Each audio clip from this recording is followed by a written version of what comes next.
Hi යාළුවනේ. ඉතින් කොහොමද ඔයාලට? අද නම් ගාඩ්නින් වීඩියෝ එකක් නෙමෙයි අරගෙන ආවේ. ඉතින් නිතරම මට ප්‍රශ්නයක් වෙලා තිබ්බා. මගේ සිංක් එකේ කුණු හිර වෙන නිසා මම ඒකට විසඳුමක් විදියට කරපු වැඩක් ගැන තමයි අද මේ වීඩියෝ එකෙන් මම ඔයාලට කියන්න යන්නේ. ඉතින් මම අද මෙන්න මේ විදියට ගෙදරින් බෝතලයක් හොයාගෙන මේක දෙකට මැදින් කපලා ඔයාලට පේනවා ඇතිනේ අර මුඩියේ තියෙන පැත්ත අන්න ඒක තමයි මම මේකට පාවිච්චි කරන්නේ. ඉතින් ඇත්තටම මට මේක චුට්ටක් ලස්සනට කරගන්න වුණා. මේ වෙලාවේ පේන්ට් අයිටම් නම් හොයාගන්න දෙන්න නැහැ. ඉතින් ඒක නිසා මම මේ වෙලාවේ මේක ලස්සන කරගන්න පාවිච්චි කරේ පරණ nail polish ටිකක්. ඉතින් මම මෙන්න මේ විදිහට මේක කපාගෙන මේ nail polish වලින් පාට වර්ග 3ක් විතර තිබුණා. ඒ වයින් මේකේ මතු පිට ලස්සනට ඩොට් තියාගත්තා. ඉතින් මේකේ ලොකුවට චිත්‍ර අඳින්න බෑ.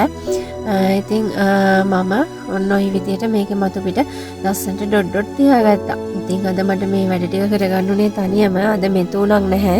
මෙතු නර්සරි ගිහිල්ලා ඉතින් එයා නර්සරියට දාලා ඇවිල්ලා ඔන්න මම ලෑස්ති උනේ අද මගේ මේ කරදරයක් වෙලා තිබ්බ මේ ප්‍රශ්නෙට පොඩි විසඳුමක් හොයාගන්න ටවුන් එකට නොයා.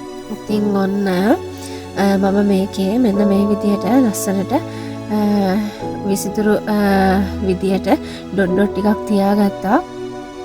ඊළඟට මම තැඹිලි පාට පාවිච්චි කරා.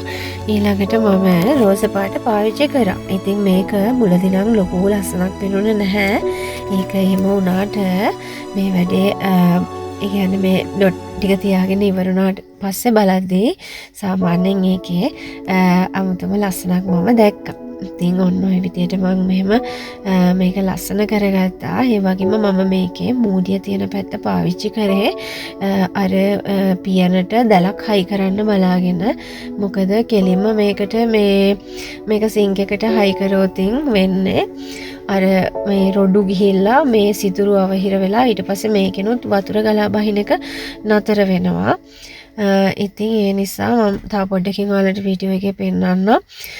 මම ওই මූඩිය ගලවලා ඒකට මේ දැලක් තියලා net කෑල්ලක් තියලා ඊට පස්සේ මම ආයෙම ඒක මූඩිය තද කරලා වැහුවා. එතකොට ඇත්තටම වැඩේ හරියට සිද්ධ වුණා.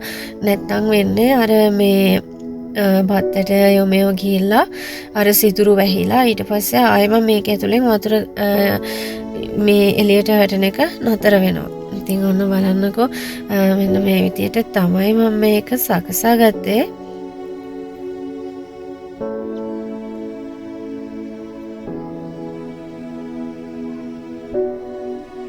මේක නිකම්ම සිංක් එකට දාලමට වඩා මට හිතුණා nail polish ටිකක් හරි කමක් නැහැ පාවිච්චි කරලා චුට්ටක් ලස්සනට තියාගත්තොත් මේක හොඳට තියෙයි කියලා. ඉතින් ඒ නිසා තමයි මම මේ විදියට මේක ලස්සන කරගත්තේ.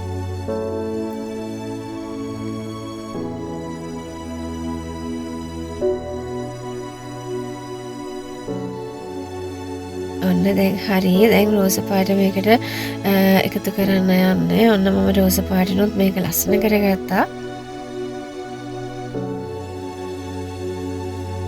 ඉතින් මහා ලොකු දේවල් වලින් නෙමෙයි ගෙදර තියෙන බඩු ටිකකින් තමයි මම අද මේක හදාගත්තේ.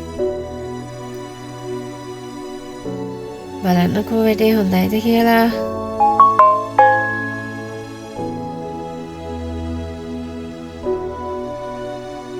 ඔන්න දැන් මම රෝස පාට වලිනුත් මේකට ඩොට් තියාගෙන ඉවරයි.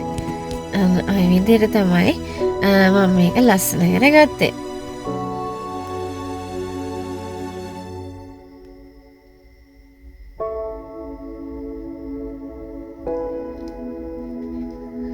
ඊට පස්සේ ඇණයක් රත් කරලා මම මේක සිතුරු දෙකක් විදගෙන ඒකට පොඩි වයර් එකක් දාගත්තා. මේක එල්ලන්න පහසු වෙන්න.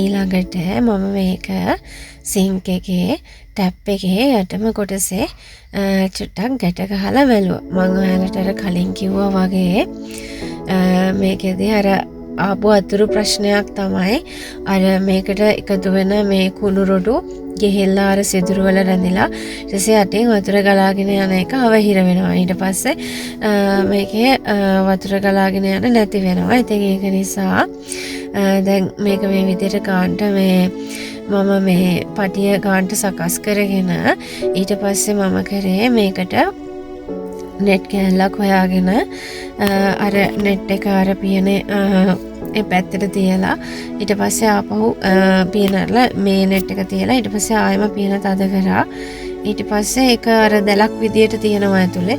එතකොට අර සිතුරු වලට කුණු රොඩු එකතු වෙන්නේ නැහැ. නෙට් එක උඩ තමයි එතකොට අර කුණු රොඩු ටික එකතු වෙන්නේ. එතකොට ඒකෙන් තියෙන වාසිය තමයි අර සිතුරු අවහිර වෙන්නේ නැති නිසා කරදරයක් නැතුව මේකට දාන වතුර ටික ගලාගෙන යනවා. ඒ වගේම මම මේක චුට්ටක් අර ගැඹුර වෙන්න ටිකක් කපා ගත්තේ. වැඩි වතුර ප්‍රමාණයක් එතකොට මේකට දාගන්න පුළුවන් වෙන නිසා ඔන්න ওই විදියට මම මේක ගාන්ට එල්ලගත්තා. ඊළඟට බලන්න පුළුවන් ඔයාලට අර නෙට් එකේ කතාව මම මාත් එක්ක වීඩියෝ එකේ ඉන්නකෝ.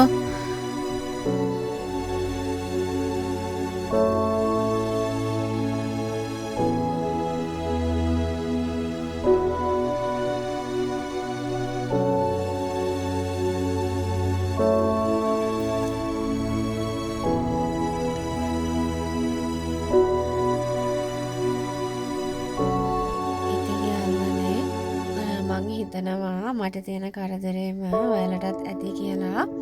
ඉතින් ඔයාලගේ අදහසුත් මගේ මේ වීඩියෝ එකට එකතු කරගෙන යන්න. මොකද ඒක මට තව ටිකක් වටිනවා. ඉතින් ඔන්න මම මේක ගාන්ට නෙට් එක වටේට කපාගෙන ඊට පස්සේ මේ භාජනය ලස්සනට හදාගත්තා.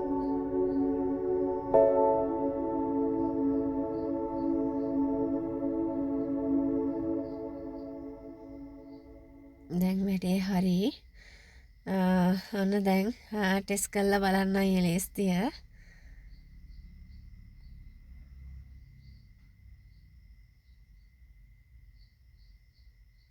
ඉතින් ඔන්න මම මේකට රොඩුත් එක්ක වතුර ටිකක් දාලා බැලුවා හරිද කියලා. ඉතින් අවුලක් නැහැ. වැඩේ හොඳින් සිද්ධ වුණා. ඉතින් ආයේ ලස්සන වීඩියෝ එකකින් ඔයාලා හම්බ වෙන එනකන් සතුටින් පරිස්සමෙන් ඉන්න. ඉතින් කමෙන්ට් එකක් තියාගෙන යන්නත් අමතක කරන්න එපා. උසරණයි.